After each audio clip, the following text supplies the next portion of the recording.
Water is the basic necessity of life and it is used in varied forms in our houses. Is this water always pure? Have you ever wondered if the colorless liquid contains unseen impurities? Well, most of the time we need not worry about this. If your society has the water system in place, there is a little need for worry. So why am I saying so? We can take a look at how the purification system is set up. The water enters from the reservoir into a tank called as the sedimentation tank. What happens in a sedimentation tank? The heavier particles which are mixed in water will settle to the bottom of the tank. Once this process is done, the water which is above is relatively cleaner and it will flow into the second tank. What is this tank called and what does it do? It is the loading tank. It takes care of the suspended impurities. So after the first two stages, the water is free of both undissolved impurities and this water will move through a filtration tank.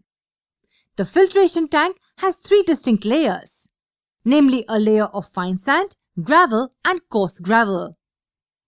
Well, when water moves through these three different sizes of solid particles, it acts as a filter at three different levels. What does it allow? Only the molecules of water to pass through and all other impurities are left behind. Now the only impurities left would be the unseen bacteria.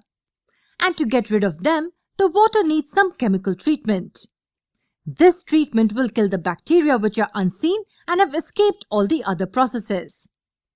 Thus, chemicals are added to the water in the last tank to kill the harmful bacteria, and after a long process of cleaning, water will enter the taps in our homes. It does seem like a long and tedious process. However, we will be ensured of clean and relatively pure water.